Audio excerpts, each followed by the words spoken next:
How's it going, guys, and welcome back to the Car Place YouTube channel. Today I'm here with a 2016 Ford EcoSport to do a quick review for you guys and let you know everything you should know when looking at one of these. So without further ado, let's jump on in. The Ford EcoSport, or should I say EcoSport, because that's apparently how you pronounce it, is certainly one of Mzansi's favorite subcompact crossover SUVs.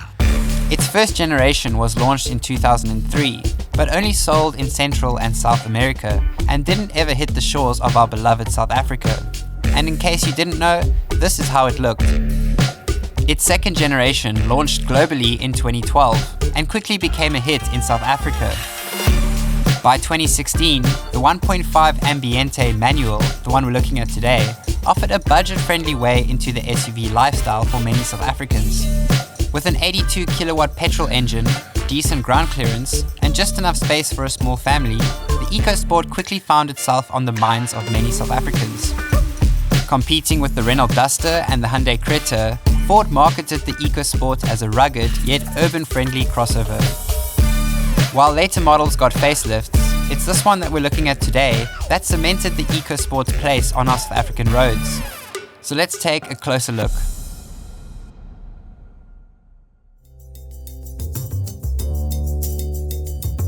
On the Ambiente trim, the one we have here today, you'll get 15-inch steel wheels, which I'd say have acceptable looking hubcaps covering them. You'll get proper 16-inch alloys on the Trend or the titanium trim. In terms of the headlights on the 2016 Ambiente trim, I'd say the design is pretty clean and straightforward. They're not that big, but do have an angular shape, fitting well with the overall boxy look of the EcoSport. They have a slightly swept back shape, giving it a bit of an aggressive stance from the front. You do get DRLs that look pretty cool on the titanium trim, but nothing special about these ones. Just your standard halogen bulbs sitting inside some reflectors. Now, about those fog light spaces. While this model, the lowest Ambiente trim, doesn't come with fog lights installed, Ford has thoughtfully left spaces in the bumper for you, where you could easily add some later on if you wanted to. The I-shaped taillights are simple, but complement the EcoSport's design well. You'll also find the boot handle integrated neatly into the part of the rear right-hand side taillight. Its shape fits nicely into the rear corners, with red and clear lenses for a clean yet rugged look. Overall, they do the job, but upgrading to LED taillights could enhance both style and brightness. Oh, and you also get a center brake light at the top for some extra safety. Oh, and while we're at the back, it's worth mentioning this big chunky spare wheel. This unfortunately adds an extra 30 centimeters of length to the vehicle. And also, the boot opens sideways, making it a little inconvenient at times to load things in and out of tight spaces. Alright, enough about the exterior. Let's take a look at what's under the hood.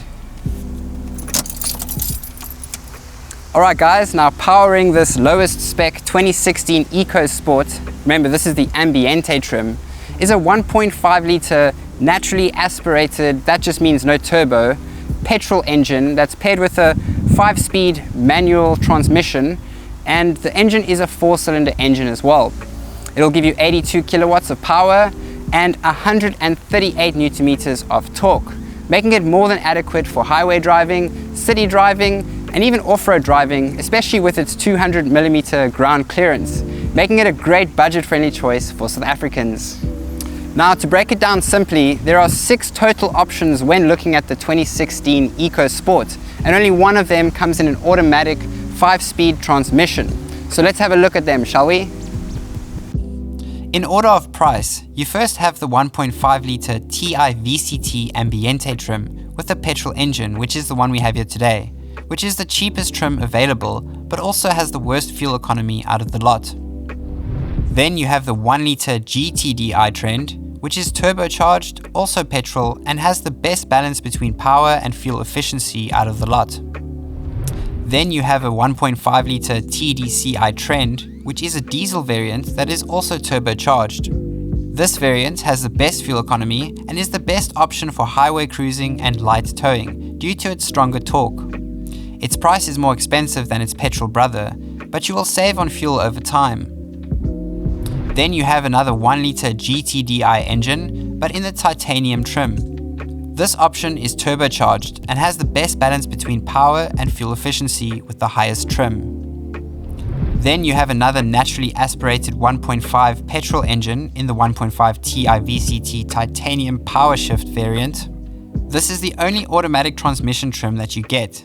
This trim used a dual clutch transmission, which had some reliability concerns in the early second generation models. Also, it's not the best when it comes to fuel efficiency, as it unfortunately features no turbo. And then lastly, you have the most expensive turbocharged diesel 1.5 TDCi titanium. This is the highest trim with the best fuel economy. It's the best option for highway cruising and light towing due to the stronger torque.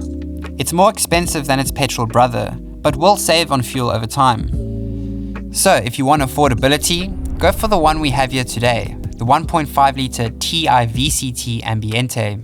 If you want power plus efficiency, the 1 litre EcoBoost GT-DI is the best petrol choice.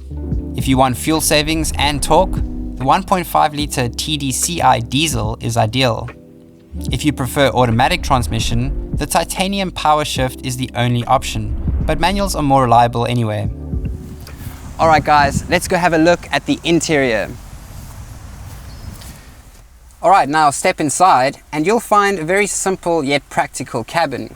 All variants, all trim levels come standard with ABS brakes, 6 airbags, 6 speakers, and child lock anchors in the back for your baby seats, which is pretty decently spec'd for its time.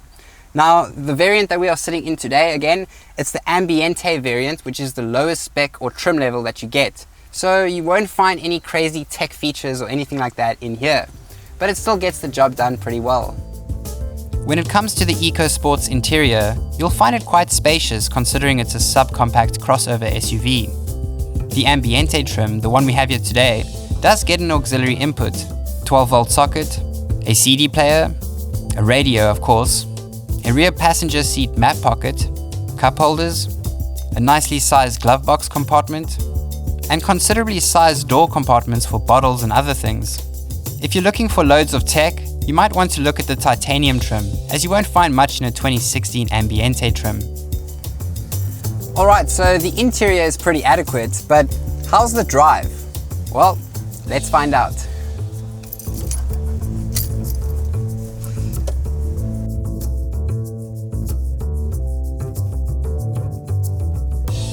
On the road, the EcoSport feels nice and stable, though maybe not as sharp as the Fiesta that it's based on.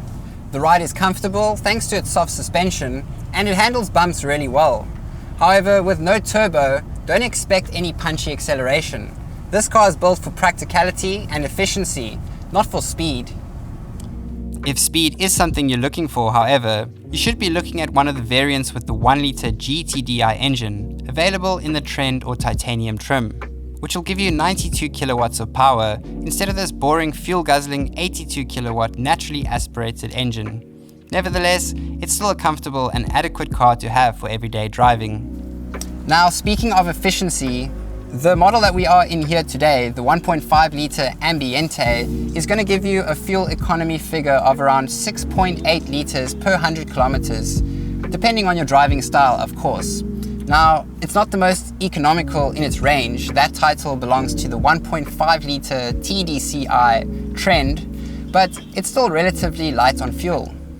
Here are the fuel economy figures for each available variant. I'll leave these on the screen so you can get a good idea. Feel free to pause the video. So is the 2016 Ford EcoSport Ambiente worth it? Well, if you're looking for a reliable, budget-friendly, subcompact crossover SUV, then I'd say it's a pretty good choice. If you're looking for decent ground clearance, a decent sized cabin, you can find these for around 150 to 200,000 Rand in the used car market, depending on the mileage and the condition, of course. So let us know in the comment section down below, would you buy one of these? Or is there maybe something better that people should be looking at? Thanks for watching the video today. Don't forget to like it, share it with your friends, and subscribe to the channel to see more reviews like this one. I'm Jeremy Moser, and I'll see you in the next one.